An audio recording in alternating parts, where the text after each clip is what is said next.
Very welcome to the next video. In previous video we discussed two types of questions.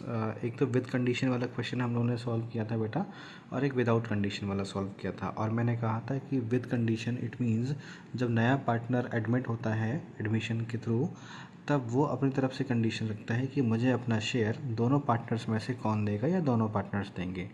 और without condition का मतलब होता है कि जब पुराने पार्टनर्स नए पार्टनर को शेयर देते हैं विदाउट कंडीशन, है ना। सो हम लोग दो नए सम्स लेके आए हैं यहाँ पे आज। देखो इस क्वेश्चन में लिखा है कि A and B are the partners in the ratio 3:2 and they admit C for 1/4 share which he takes from A only, calculate new ratio. It means मैंने आपसे कहा था कि कंडीशन क्या है, कंडीशन यहाँ से शुरू हो जाती है, यही कंडीशन यहाँ से स्टार्ट हो जाती है, विच ही एक्वायर और which he takes from A only. Last question में शायद आपने देखा था विच ही acquire his share from A and B both, but यहाँ पे लिखा है कि A only. This is a new variant of question, है ना। तो अब जब भी क्वेश्चन में कंडीशन गिवन होती है, मैंने आपसे पहले ही बोला कि हमेशा नॉर्मली यहाँ लिख लो ए बी एंड सी। ए का रेशियो ऑलरेडी गिवन है यहाँ पे 3/5 and 2/5 for B. So 3/5 for A, 2/5 for B and C को तो शेयर आपको पता ही है 1/4 चाहिए। और ये क्लियरली इस क्वेश्चन में मेंशन है कि विच ही टेक्स फ्रॉम ए ओनली, यानी कि अपना शेयर किससे चाहिए उसको, केवल ए से। यानी कि इसमें किसी भी कंडीशन को सॉल्व नहीं करना, डायरेक्टली पता है हमें। सो 5 4 ज़ा 20 एंड 5 4 ज़ा 20, 4 3 ज़ा 12, 4 5 ज़ा 25 बन जा 5, यानी कि 7/20। और क्योंकि इससे उसने कोई शेयर नहीं लिया, एज इट इज़ है, तो जब ये 20 हो गया डिनोमिनेटर, तो इसको 20 करने के लिए क्या करना होगा, 4 से मल्टीप्लाई करना होगा, यानी कि 4 5 ज़ा 20 एंड 4 2 ज़ा 8। और ऐसे भी 20 करने के लिए 5 से मल्टीप्लाई करना होगा, ऊपर भी 5 से करना होगा, यानी कि 5। The new ratio will be 7 8 and 5।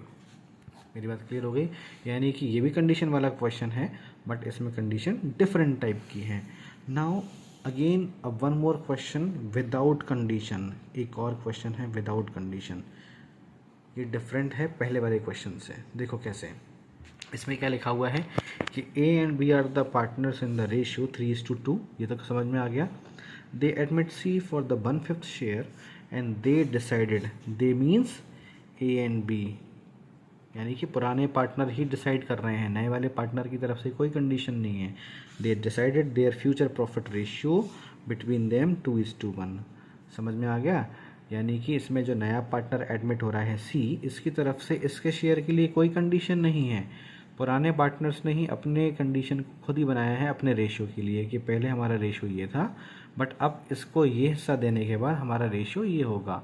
तो मैंने पहले ही बोला जब भी विदाउट कंडीशन सॉल्व करेंगे तो क्या करेंगे, let the profit, the total profit और प्रॉफिट 1। और 1 में कौन कौन है बेटा, ए और बी। आपको अच्छे से पता है, नहीं समझ में आया तो एक क्वेश्चन मैंने पहले कराया था, उस क्वेश्चन को ज़रूर देखना। तो लेट द टोटल प्रॉफिट 1, ए और बी जिसमें है, और सी को कितना हिस्सा देना है, 1/4। और जब हमने 4 में से 1 सी को दे दिया, तो 4 में से 3 किसका बचा, ए और बी का। और बेटा ए और बी का रेशियो जो ऑलरेडी 3:2 था, अब उन्होंने चेंज करके क्या कर लिया, 2:1, यानी कि अब उनके बीच में ये रेशियो रहने वाला है। इसलिए ए बी और सी, ए का जो बचा हुआ हिस्सा यानी कि 3/4 है, इसमें इनका रेशियो क्या है, 2/3,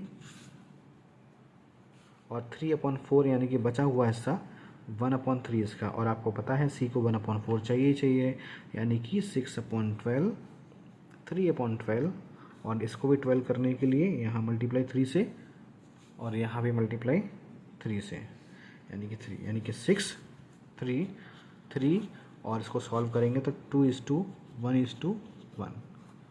कुल मिला के बात यह है बेटा कि इस वाले क्वेश्चन में भी कोई कंडीशन नए पार्टनर की तरफ से नहीं थी, ओल्ड पार्टनर्स ने ही अपनी कंडीशन को क्रिएट किया, ठीक है ना। तो यानी कि जब भी बिना कंडीशन वाला कोई क्वेश्चन होगा, सबसे पहले आपको यहाँ लेट द प्रॉफिट 1 दिखाना है। इस टोटल प्रॉफिट 1 में से नए पार्टनर का शेयर हमें अलग करना है, सेग्रीगेट करना है, और बचा हुआ जो शेयर है यानी कि ओल्ड पार्टनर्स का, उसमें उनका रेशियो क्या है, या तो पुराना होगा या नया। तो जैसे इस वाले क्वेश्चन में बोला ना कि नया रेशियो वो लोग ये चेंज करेंगे, तो बचे हुए शेयर में उनका नया रेशियो ये है, तो हमने मल्टीप्लाई डायरेक्ट कर दिया।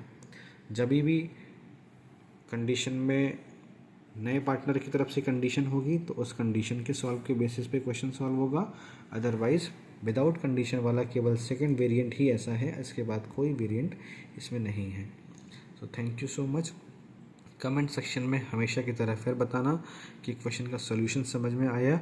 नहीं समझ में आ रहा है तो मैं दूसरे तरीके से और आराम से और डिटेल में इस क्वेश्चन को समझाऊंगा। जिनको एलसीएम लेना नहीं आता एलसीएम बताऊंगा। मेरा टारगेट हमेशा आपको बेसिक से बेसिक के साथ लेके चलना होता है एंड बेसिक को स्ट्रॉन्ग करिए। ये सारे बेसिक्स ही आपके बड़े क्वेश्चंस के लिए बेनिफिशियल रहेंगे। So thank you so much.